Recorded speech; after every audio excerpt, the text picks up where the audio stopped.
सुप्रभात बच्चों। तो आज आपका 9वां पाठ है कारक परिचय। कारक वैसे आपको हिंदी में भी बताया जा चुका होगा कि कारक किसे कहते हैं। संस्कृत में कारक को विभक्ति कहते हैं। क्या कहते हैं? विभक्ति। जो संबोधन वैसे ही रहता है और जो 7 विभक्तियां होती हैं, प्रथमा, द्वितीय, तृतीय, चतुर्थी, पंचमी, षष्ठी और सप्तमी, ये कारक कहलाती हैं। क्रिया शब्दों के साथ सीधा संबंध जोड़ने वाले शब्द कारक कहलाते हैं तथा इन कारकों को व्यक्त करने वाले शब्द या प्रत्यय कारक चिन्ह कहलाते हैं, जिन्हें कारक विभक्ति कहा जाता है। संस्कृत में कारक और उसकी विभक्तियां इस प्रकार होती है।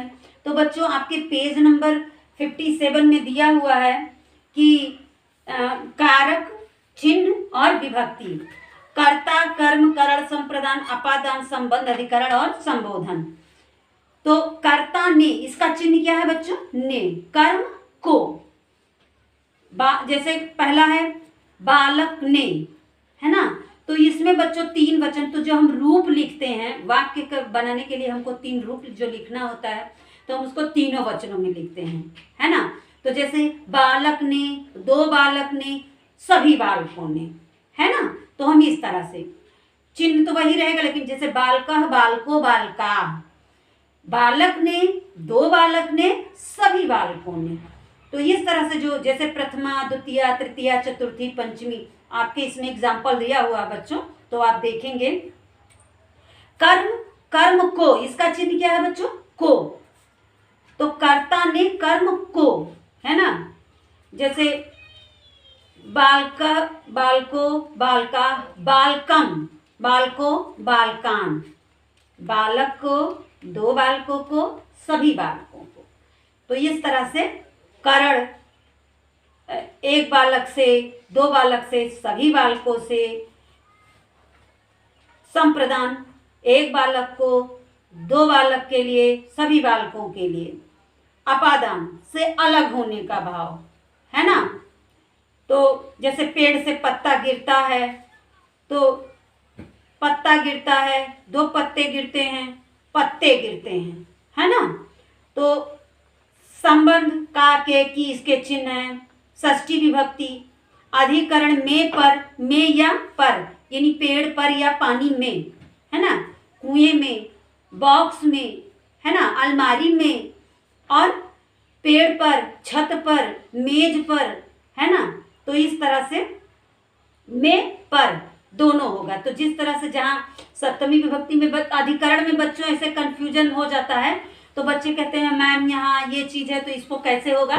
तो लेकिन वहाँ जैसे सप्तमी विभक्ति है और दिया हुआ है कि पक्षी पेड़ पर बैठे हैं, तो वहाँ तो पेड़ में नहीं होगा, पेड़ पर होगा, है ना।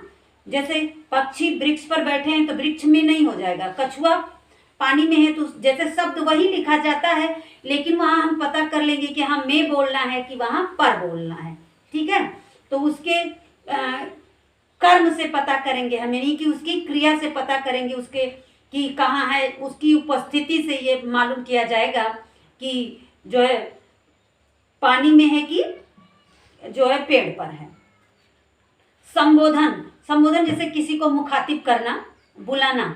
तो जैसे हिंदी में वो चीज़ वैसे ही चलती है कि हे बालक, हे 2 बालकों, हे सभी बालकों, उनको संबोधित करने के लिए इसका संबोधन का प्रयोग किया जाता है, किसी को मुखातिब करने के लिए, अपनी तरफ बुलाने के लिए। तो जिसके चिन्ह हे, हो, अरे, भो, है ना, हे, हो, अरे। तो संस्कृत में भो को ही बोलते हैं भो।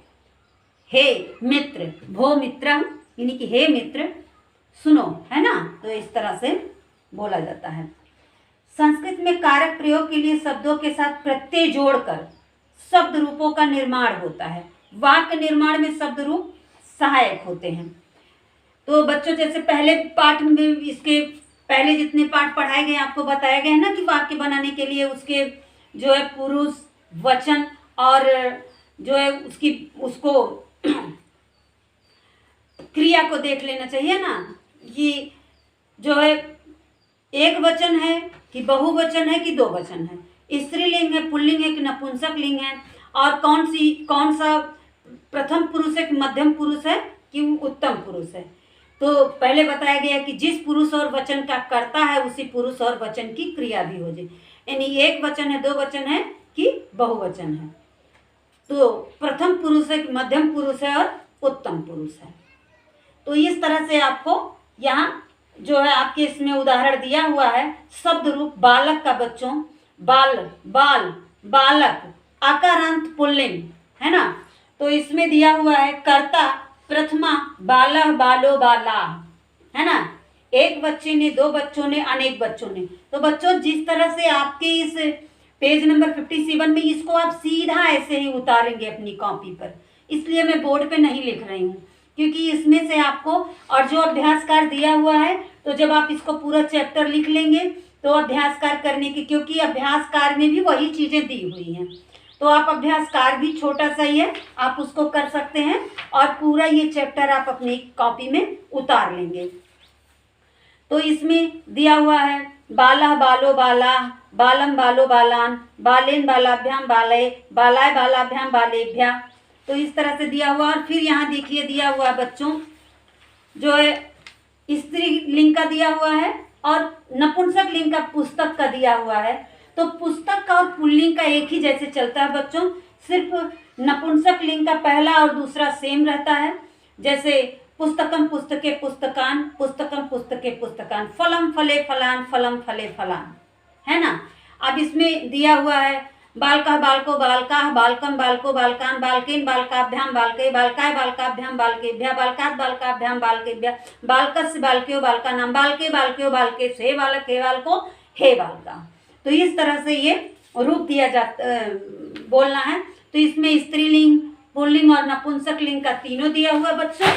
तो ये आप अपने जो है इस पे उतार लेंगे और इसका अभ्यास कार्य भी आपको इस तरह से करना है। यहाँ दिया हुआ है कि का, खा, जो अभ्यास कार्य नंबर 1 में है कि का भाग के कारकों को खा भाग के चिन्हों से मिलाइए। तो यह अभ्यास कार्य आप स्वयं कर लेंगे क्योंकि पीछे आपके उसमें जो है पहला जो अभ्यास कार्य, पहला जो आपको दिया गया है कारक, चिन्ह और विभक्ति, तो सेम दिया हुआ, बस उसको वैसे ही मिला देना है आपको। तो उसमें से देख के आप कर सकते हैं। और दूसरा अभ्यास कार्य है कि प्रथमा, द्वितीय, तृतीय, चतुर्थी, और जो प्रथमा, तृतीया, चतुर्थी, द्वितीया, षष्ठी, पंचमी, सप्तमी, इस तरह से दिया हुआ है। तो जैसे ऊपर नीचे करके बच्चों विभक्ति दी हुई है तो उस तरह से उसका जो है कौन सा कारक होगा यह आपको लिखना है। ऊपर मंजूसा में मतलब बॉक्स में दिया हुआ है तो उसमें से आप उठाकर उसको लिख सकते हैं। और अगर कहीं दिक्कत होती है तो आप हमसे पूछ सकते हैं। तो बच्चों आज आपका ये सिलेबस खत्म हो गया। अब आपको जो रूप है याद करना है, स्त्रीलिंग का, पुल्लिंग और नपुंसक लिंग। आपको लट लकार में धातु रूप याद करना है। तो धातु रूप है पठ है, लिख है, गम है, आस है। सिलेबस आपके पास जा चुका है। तो आज के लिए बस इतना ही। धन्यवाद।